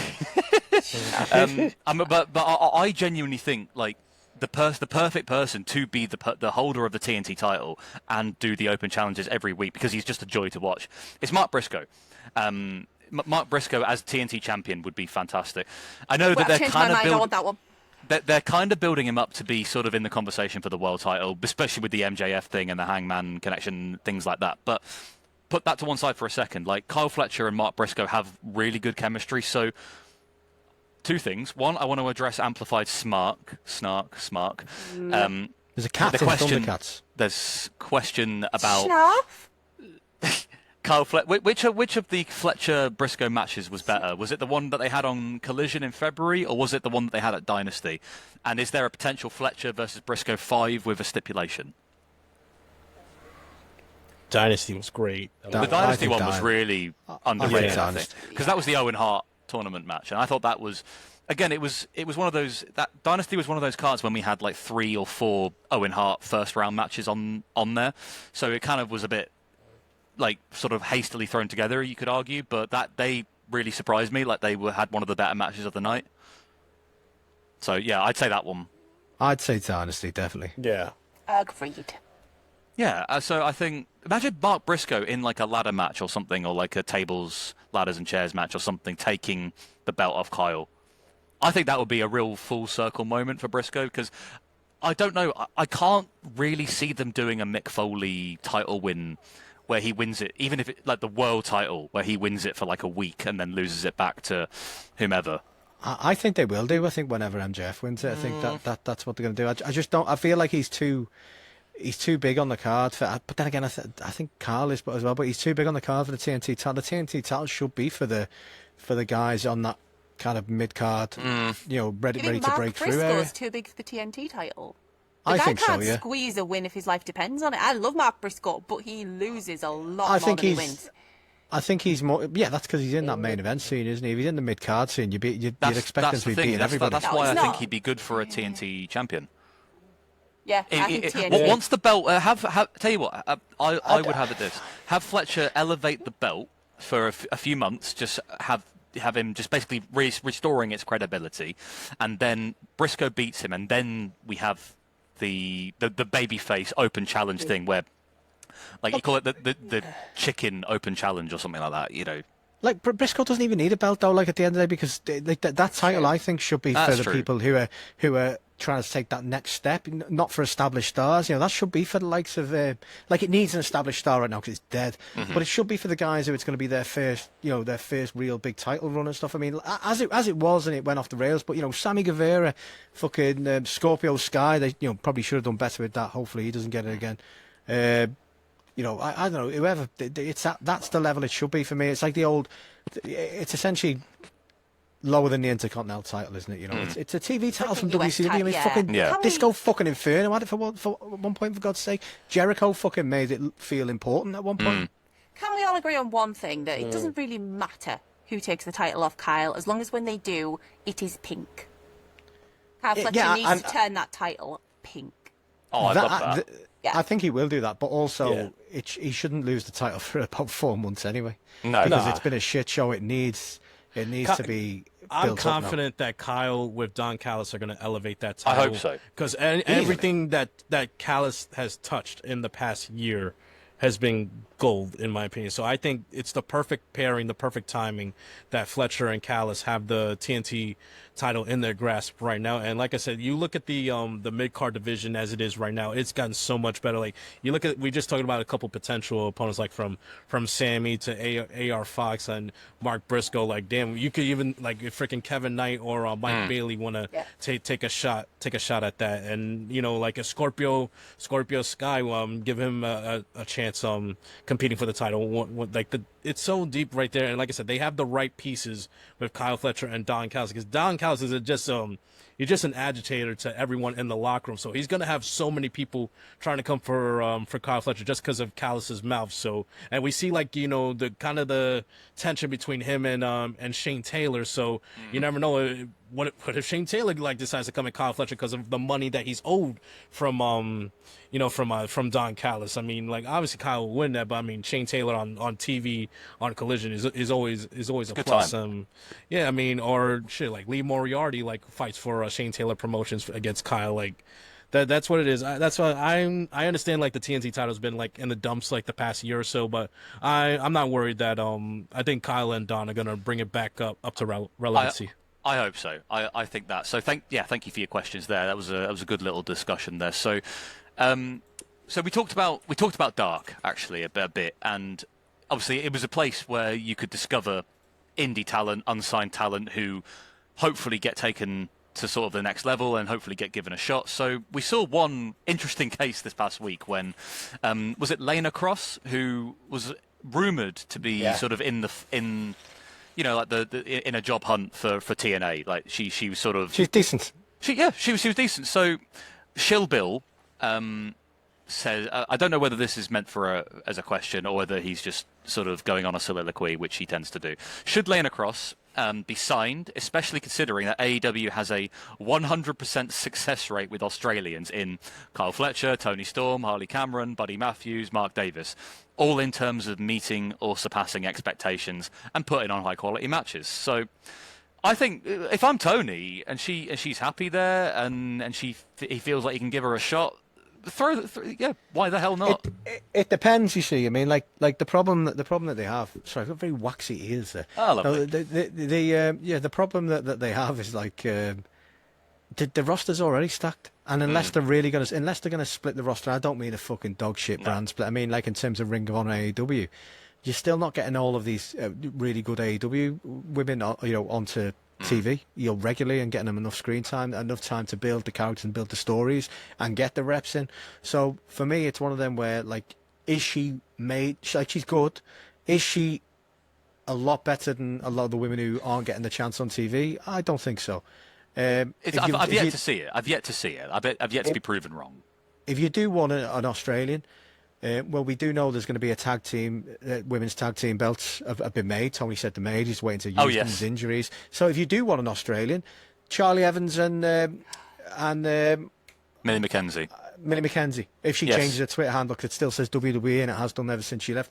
But yeah, Charlie Evans and Millie McKenzie, Medusa Complex. That's a great tag team there. That's a tag team you could throw in there straight away, and you got ready-made tag champs. Yeah, I know Millie's from the Midlands in the UK, so yeah, that's slightly different. But they're one half Australian, and Charlie Evans is fucking sick. Yeah. Like she's Charlie an Evans absolute, is incredible. she's a Absolutely amazing. phenomenal wrestler. You cannot And, get like, better. And I'm not trying. And she's do you remember that match with Cara Noir? Yeah. Oh, that was fantastic. And I'm not just trying to link some random things, but Millie McKenzie did wrestle Leonardo Darwin on the weekend. I'm not trying to link some things like your chain. So Now, Millie McKenzie is also, interestingly, with AEW, it was announced that during Forbidden Door weekend at Pro Wrestling Eve, Julia Hart and Sky Blue are going to be facing Millie McKenzie, but not Charlie Evans. It's going to be Sapphire Reed, who we obviously saw take on Mercedes Moné at Rev Pro nearly 2 weeks ago. So that should be a cracking match. And It's gonna be yeah, amazing. See, that's the sort of thing they could film for Dark. yeah, correct, 100%. 100%. Yeah, that's Like, what they we're could trying easily- to say.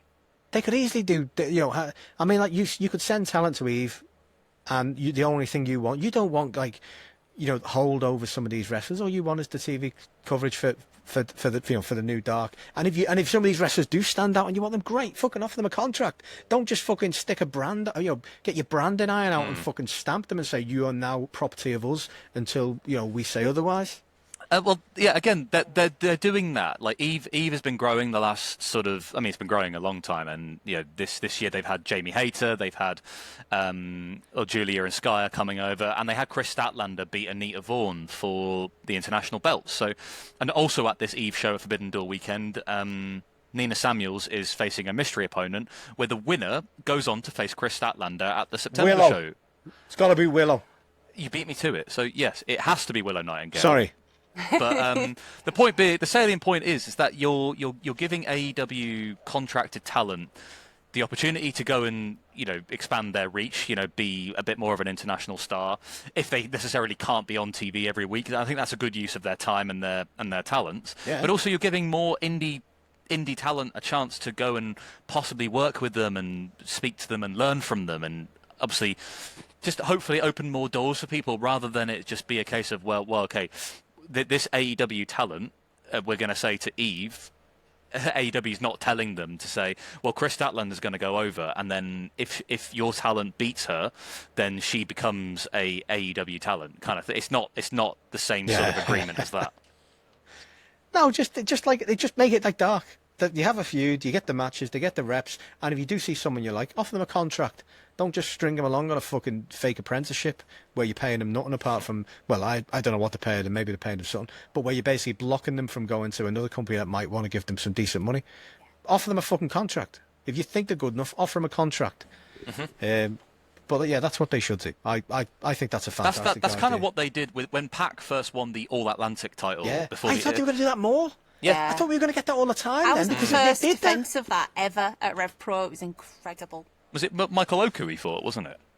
No, it was. No, it was. No, was it not Shooter? Shooter Imino? Oh, it was a New Japan talent, wasn't it? It was. Was it?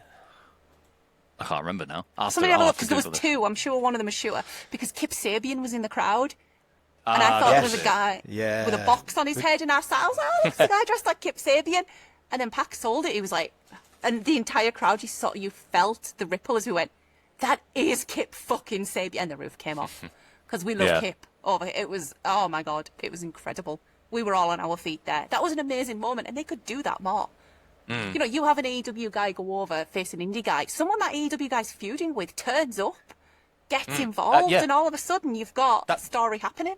That's why I think the Willow Open Challenge with Nina Samuels. Willow beats Nina at Eve, and then in the UK, in London, we have a Willow versus Statlander match for the Eve International title. Who the fuck wouldn't want to see that? You'd sell tickets like that. That would sell out. A guaranteed sellout. I guarantee. And at the end of the day, neither, like, two of them are two of the best wrestlers in AEW.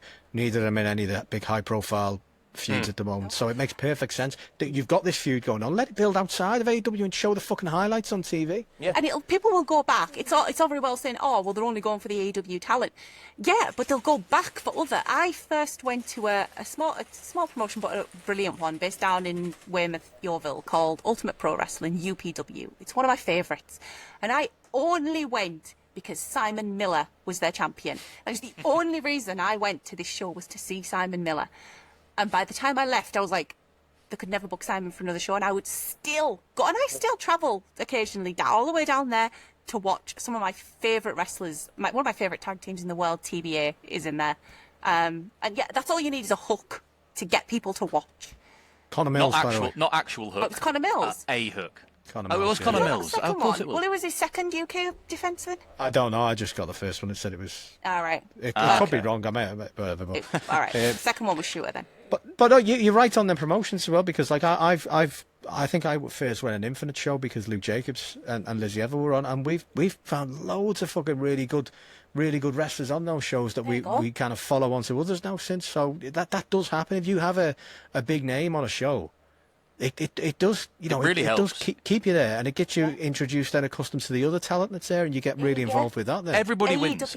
AEW could be a gateway drug into independent wrestling, into people realising there is wrestling outside the WWE. I'd say Mercedes has done a lot of that with her Rev Pro dates and her other European dates 100%. and indie dates. Just people going because it's Mercedes who have no idea what the fuck Rev Pro is. They're probably like, "What's a Rev Pro?"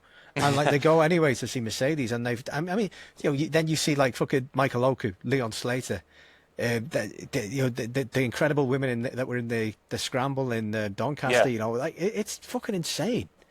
There's so much talent out there, and if like you have an could just open enough help. mind and you go to a show, the main attraction is someone who's a really established name like Mercedes, like Chris Statlander. But the idea is that you go along to see, you go to see them. But then if you stick around and actually just let the other talent on the show sort of draw you into what they can offer and see what they can do, and then by extension you're driving money into into kind of like a movement that really needs it, and that has long relied on people just actually turning up and you're building a coming in and loyalty. having a good night and just experiencing it for what it is. And usually at a lot of these indie shows, the talent are there. You know, they always hang out with you. Invariably, they're always there, ready to take a picture, to sign something, so I you one can buy case some in merch. James Storm case to my husband, hold my beer, I'm going to do a move, and then came back for it. My husband was like, "This is the coolest moment of my life." Yeah. You might get my first indie show after the pandemic. Leon Slater was thrown on me, and it was my second. Oh right.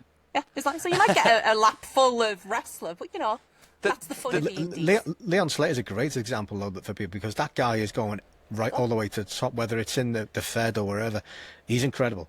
And the amount of indie shows I've seen him on, it's insane. I was only saying this yesterday. We've seen him on so many indie shows, losing against guys that he is a lot better than, but he's putting them over and making them look good, and it makes you want to go back because it introduces you to these other guys then, and like and then you'll be able to see Leon Slater in a fucking WrestleMania if you do watch that shite or anything like that, and you go, "Fuck, I seen that guy loads when he was on fucking these shows," you know. Yeah, We're all smug I was about Osprey. I was going to say, like, the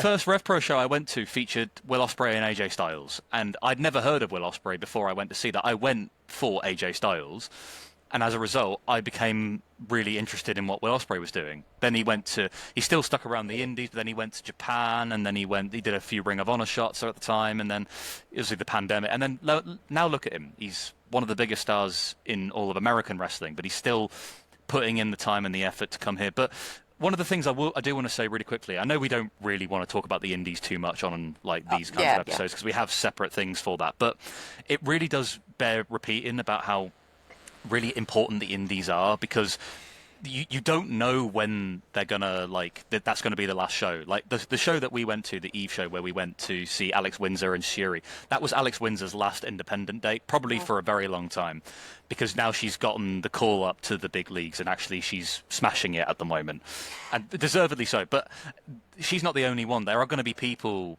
out here, when their time in the indies is up and they are going to get the call to go.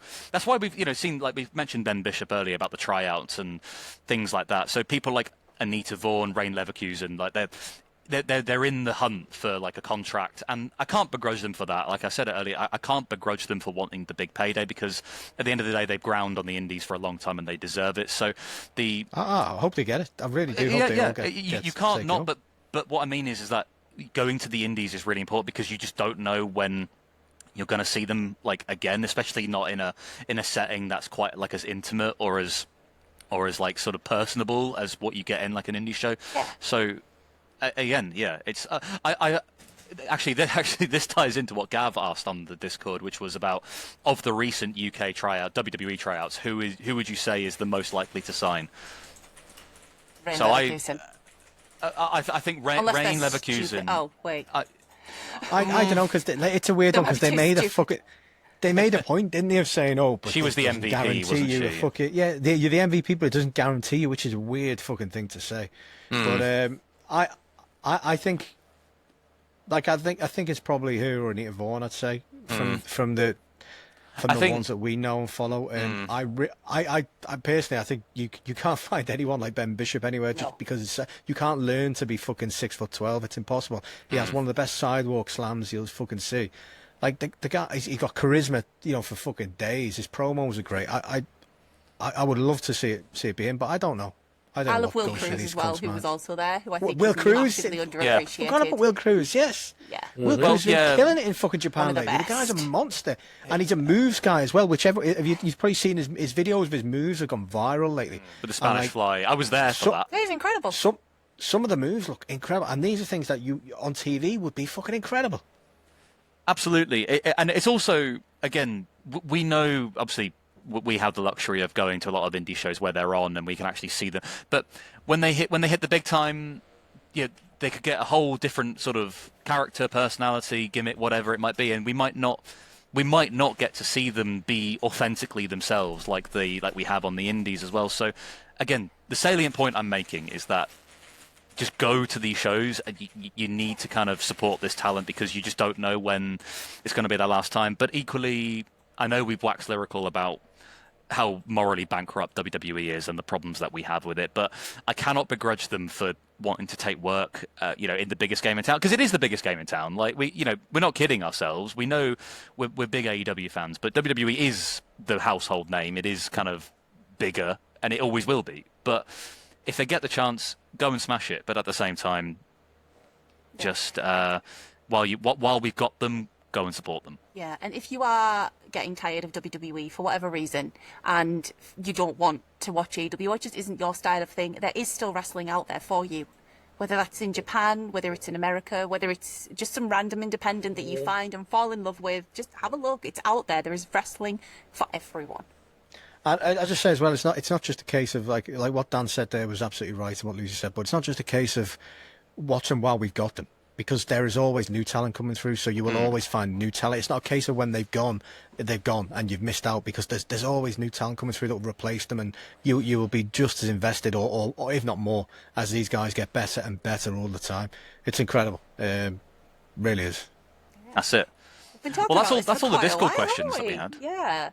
I like a little chat about the indies. we started very negative. We started, obviously, rightfully so. It warranted saying, but then we've ended slowly on a positive. So, do we have anything final? Is excellent. What about you, Brett? Anything to say? Yeah. You didn't really have much input on the. Yeah, you're not a British indie guy. What about American indies? Stuck Dude, in you that watch any of them? dystopian hellscape without Rev Pro or Progress, so TNT. No, I mean, you're bringing up the first time you went to the indies out there. Like the first British independent show that I went to was actually with Mark back in 2023. We went to the Rev Pro show the day before All In, and that was the first time. Well, Was that the two things Jericho one?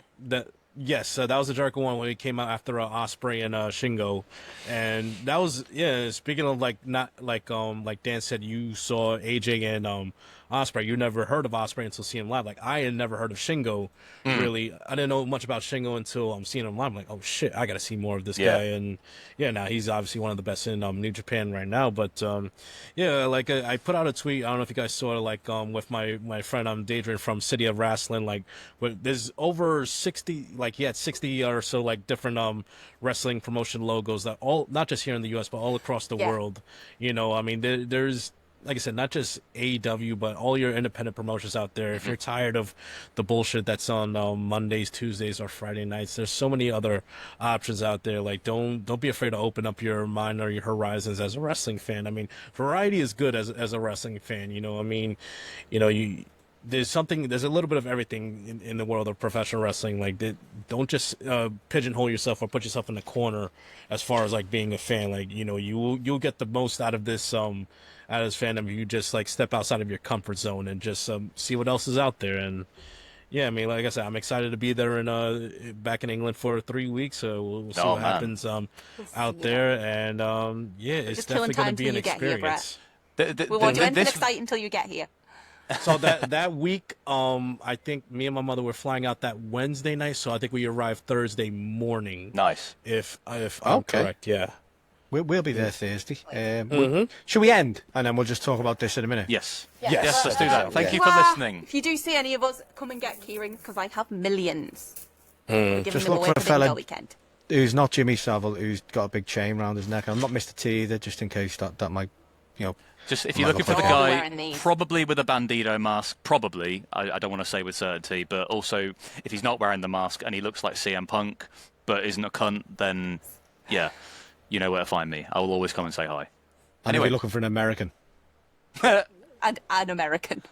I was seriously like, seriously The American. American. Buying like an American like jumpsuit, you know, like just the hoodie and just the... carry an eagle. Like was it Apollo Creed? Yeah, why Apple not? pie when And I'm I come with the eagle in top real hat as well. Oh, All right, we will excellent. see you there. Yeah. All right, guys, have a good night. Fuck Brock Lesnar.